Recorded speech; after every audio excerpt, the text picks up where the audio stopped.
Hey girl, you know I got what you want. It's comic news and geek news and other stuff.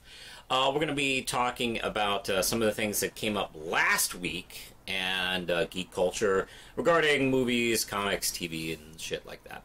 So let's get started. Hey, that Super Bowl was fun, huh? What's a good way that we can get geeks to watch football? Oh, I know! Put a lot of cool trailers in the commercials, particularly with the Han Solo, or Solo, trailer. It's co-directed by Ron Howard. It seems to be filling in the gaps on, I suppose, where he got the Millennium Falcon and met Chewbacca. And it seems to be talking about the days where he applied for Flight Academy, probably with the Empire. Well, after all, they were the government all over, so of course he did. And it looks like they might be sort of like adapting the backstory that was from the old EU, where he had applied and was set to become a pilot for the Empire, but he found Chewbacca as a slave and freed him, and they went off and became like smugglers and criminals and shit like that. I hope that's kind of what they're doing. We get to see Donald Glover as Landau, and holy crap, is he awesome in his shots. I don't even know if I've heard him speak in any of the trailers, but he looks really cool. We also get to see a shot of a woman which we feel like maybe, I don't know how confirmed this is, she may be Han Solo's wife, or at least a love interest before Leia. That's cool, because there have been murmurs about like him being married before, and I don't know, it'd be cool to see that. Now, hey, this is kind of the movie that people have been dreading, despite the fact that Han Solo has been like one of the more popular characters in Star Wars. People have been kind of rolling their eyes about this and dreading it almost as bad as like the Emoji Movie. But now that I get to see the trailer, okay, to me, it looks like it might be good. Like for the reasons I just mentioned, I'm willing to give it a chance. And there is this. I mean, yeah, we do have the disadvantage of not being able to use Harrison Ford and Billy D. Williams because we're going back in time, and there's just no amount of CGI that can make those guys look like they're in their 20s. So hey, it is what it is. I'm hoping, I don't remember the name of the guy that they cast as young Han Solo, but I'm hoping he does a good job. He's got like a big shoes to fill on that. So, I mean, that guy has been thought of as like the coolest guy geeks have known for years. So, you know, he's got a big image to fill there. I mean, that's kind of James Bondish big. So we'll see about that. Now, like I said, there have been fans who have been dreading this. Some fans have been divided on the last few Star Wars films, particularly the plan Disney has had for them, like, you know, bringing out a film a year. And they've even been arguing that we're getting to oversaturation with the films, like when we have one a year. And it's taking away what made Star Wars so special. I counter that racist fans are making it less special, but, you know, that's just me. I do wonder, like, I'm not to that point. I'm not to that mindset where I'm thinking we're overdoing Star Wars. I do understand that argument, but I'm not really there yet from my point of view.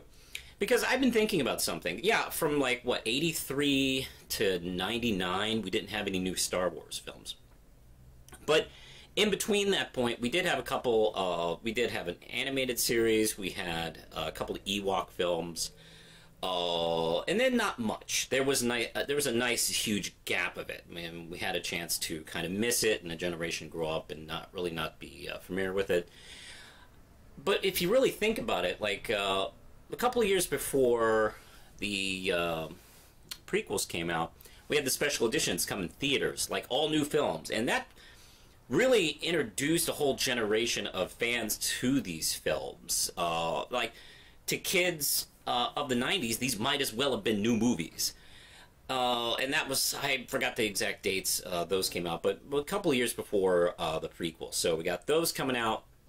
And then the prequels from 99 to 2003, 2004 or something like that. It was 2004 because the re-election George Bush was happening. But around the same time, Revenge of the Sith came out, which made some political points in that film.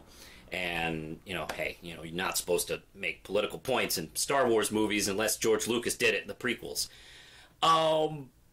So we got like a whole bunch of, like, almost 10 years of Star Wars there. Then we... in between Attack of the Clones and Revenge of the Sith, we had the awesome Cartoon Network Toonami cartoon, The Clone Wars. And then after Revenge of the Sith, we had a film of the Clone Wars cartoon, which actually came out in theaters and nobody watched. And then that spun off into the Cartoon Network Clone Wars series, the CG one, not the cell animated one.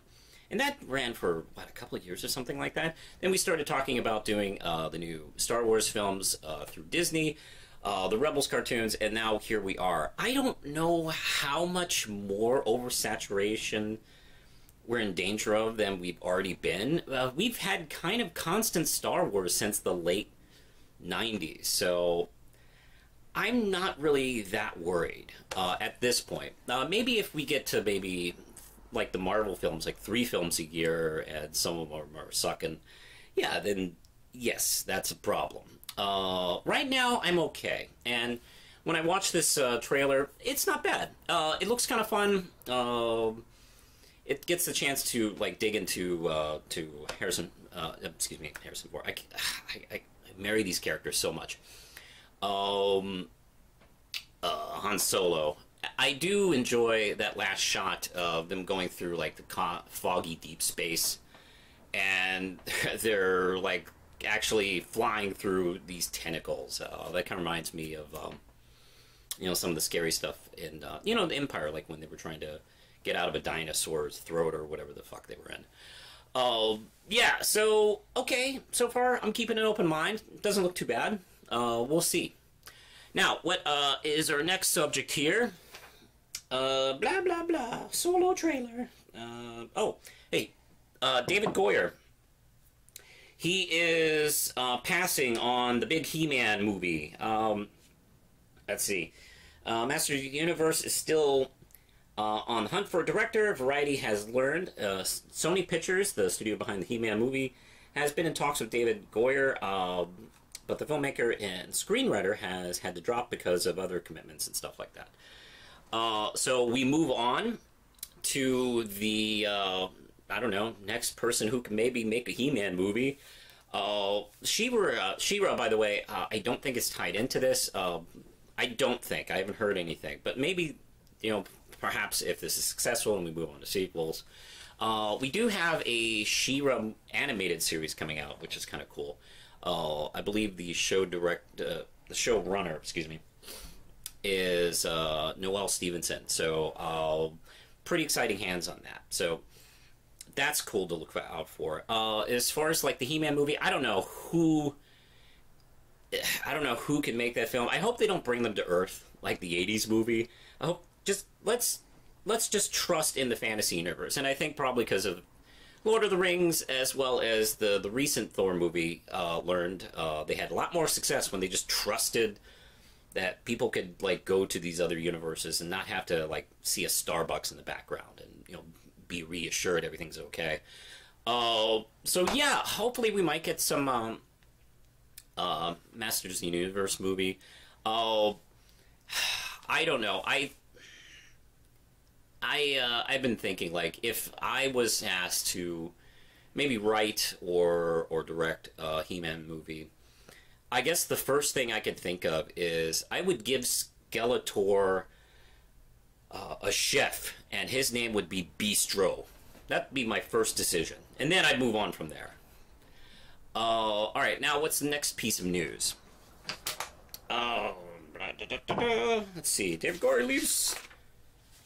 David Goyer leaves the thing, and what else we got here? Oh yeah, hey, look at that. DC's new Young Readers imprints are coming out soon. Let's see, from the Mary Sue Let's see. We previously woke up from DC's forthcoming Young Readers imprint of graphic novels, but the New York Times is reporting that they're actually launching 2 distinct imprints this fall. DC Inc. will be aimed at young adults with books about Harley Quinn and Mara in its first 2 titles. DC Zoom will be aimed at middle school readers. And the first title will be DC Supergirls, Search for Atlantis. That's really cool. There's also a project coming out. I believe it's part of DC Inc. Let me double check on that. I think it's with DC Inc. But it's going to be Superman Smashes the Klan, which is fantastic. So, hey, all you racist comic book fans who quit Marvel and went over to DC because you were tired of, like, SJW politics, enjoy Superman Smashes the Klan. Probably based on the 1940s radio show, because, hey, comic books and politics have nothing to do with each other. I can't wait for some of these to come out because, yeah, I probably won't read many of them, but the DC and Marvel, I do really think, need to approach younger readers a little bit stronger. For God's sakes, like, cigarette companies know to do that. However, comic book companies are going like, no, screw you, we're going to be talking to these same adults all the time. That's one of the things I was bitching about so much about the New 52 years is that DC seemed to be, not paying attention to female readers. They have now changed that tune. And they were ignoring their younger readers, and now they're changing that tune. That's really exciting. And I hope, because Marvel and DC kind of rip each other off constantly, I would hope that Marvel would do the same. Actually, we're already seeing seeds of that going on in some of Marvel products. They have the Secret Warrior thing coming out, which looks like it's skewing younger. So, yeah, keep going, guys. These are good ideas. So, I think that's it for the 3 news items I wanted to talk about. There's some stuff I want to talk about next week regarding... There is apparently a V remake coming out I'm excited to hear about, and there's been a casting announcement with the Greatest American Hero remake that they're doing. Everybody's remaking stuff. And let's take a look now at everybody's favorite segment. Get on the pole! Maybe I need to make a theme song for that. Anyway, I talked about what I thought about the Han Solo trailer, but what did you, the viewers at home, the viewers on my Twitter, think about it? And these were the results. Alright. 18% think it looks good. 9% thinks it looks bad. 29% aren't sure.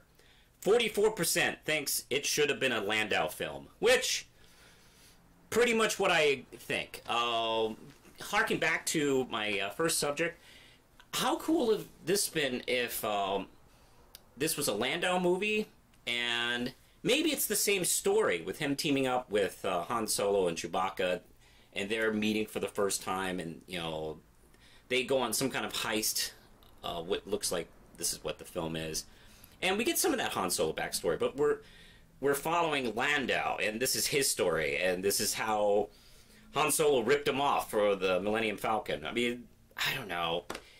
I guess my biggest complaint so far with the Han Solo project is Han Solo is just such a typical choice to do a Solo spin-off film from. It might have been a nicer, cooler choice to pick Landau, but hey, if he is like profoundly in the movie, I can take it. And all right, let's see. We're also doing comic book of the week, and you know what? I need a thumbnail for that or something like that. I need to create one. Anyway, we are talking about for my pick of the week is last week's Daredevil 598, and this is by Charles Soule, and Ron Garney is back doing the artwork. And as I don't know if you've been following Daredevil lately, but Wilson Fisk has been able to kind of exonerate himself once again, and he has gotten himself elected mayor of New York City, replacing, I think, J. Jonah Jameson was the last mayor. Man, yeah, fictional New York has had some shitty politics of late. And, of course, like, the first thing this rich criminal does when he gains power is blames a certain section of people for all of the problems in the world. And, of course, he picks the superheroes, and, like, he has been creating almost a believable case, because they do cause a lot of damage, and, you know, he's been kind of using that. And so he's focusing his ire on, like, of course, Daredevil, you know, Spider-Man, Punisher, let's see, like, Moon Knight, and the Muse is back, and the Muse is a artist villain that Daredevil has been taking, and he is... the Muse is really interesting. He is this inhuman villain, and he's kind of scary. He has this... He wants... Unlike, let's say, like a lot of, like, supervillains who think they're artists by what they do. No, this guy, his main function is to be an artist. It's just he's scary and violent and very destructive. Matter of fact, there's a scene where... Let's see, he has been pissing off Fisk because he's painting the sides of the buildings with statements of, like, you know, Daredevil and She-Hulk and Moon Knight, and Fisk wants him down, and Matt Murdock has a meeting with him and tells him, you know, this guy is not what you're thinking, should leave him alone, or let, you know, Daredevil handle it. You know, I've talked to my friend Daredevil, because you don't remember that we're the same guy anymore. Hey, we were talking, and he said he's going to take care of him, and Fisk basically tells him, like, if you keep talking to Daredevil, I'm going to have you arrested, because, you know, he is a wanted vigilante. So, yeah, he's trying to even keep, you know, Matt Murdock from influencing in that way. So, yeah, at the end, Muse fights a bunch of cops after they catch him doing a piece on Punisher appropriately. And he has a very scary, violent fight with them. It's pretty awesome. Yeah, I had my doubts about Charles Soule when he started, because he was kind of pulling the genie back into the bottle as far as Matt's ID is concerned, but he's really developed this well, and I really like where he's going with the Fisk Mayor thing. So check this out. I'm gonna give this 5 rim chips out of 5. I think it's a really good issue. All right, and before I move on, I do want to give a shout out. I'm going to do this from time to time on the show. I want to do a Kickstarter shout out for a artist out there who's trying their hardest to put together projects and art for you to enjoy, and, you know, you can help and support him. A friend of mine, Dan Nokes, has a project going on right now. It's called The Impossible Space Tales of the Last Pit Stop. It's trade paperback. And I can tell you essentially what the premise is. It's a convenience store in a super sci-fi universe, and there are kind of characters that intermingle in this place. Think of it like the Star Wars like cantina scene, but like it's at a 7-Eleven. And, you know, these are the people who kind of just live in those kind of crazy worlds and aren't involved in the epic craziness that goes around them. And it's a full trade paperback of stories about these characters. Dan is just a really creative, fun guy, and he's got, as I'm recording this, he has 18 days, and he's almost there. So if you want to have some fun, check this out. Take a look at the trailer video. Maybe support the guy. I think he's really cool, and you should help him out. Anyway, I think that's it for this week. We missing anything, Lindsay? Next week's poll. Next week's poll. Thank you. I totally forgot about that. I am doing a new poll on my Twitter, so you can swing by and tell me what you think. This week, I'm going to be talking about Steven Universe. Steven Universe is going to be returning in April. And I think we're going full speed into this whole mystery surrounding Pink Diamond. And I just have this feeling that the reveal of who was behind the assassination of Pink Diamond I think that's gonna blow the lid off of everything. I think it's gonna damage the stronghold the diamonds have on Homeworld. I think it's gonna cause just a lot of it's gonna be really difficult for the government to kind of keep going on once Steven and the Crystal Gems blow this up, because I don't think a lot of gems are going to be very happy if the diamonds are involved in this. Because here's one of the things. Steven and the Crystal Gems are always so... There's just 4 of them, for God's sakes, against the whole like empire of planets. I don't care if they're kind of struggling with resources. They'd be screwed. And Earth doesn't really have the resources yet in the present day to really kind of like combat gem technology. So they're still at a huge disadvantage. If Steven finds out that like one of the diamonds or someone high up is involved with that, that's going to be the start of a revolution, I think. So what I want to ask you on Twitter today is, who's the mastermind on Pink Diamond's assassination? Is it just simply Rose Quartz? Is it a Yellow Diamond? Is it White Diamond? Or is it maybe Blue Diamond? Let me know on Twitter. I'm at the Real Manos. Check me out. You can also check me out on Facebook if you want to see like quicker updates. These shows are usually like roughly like a week after these news things break, so you can probably check me out on Facebook as well. I also have an Instagram, and I am about to start talking more about Red Knight. Red Knight relaunch is coming out in a few months, probably in the spring, early summer. So get ready to hear more about that kind of stuff. I think that's it for now, so push the button, Lindsay.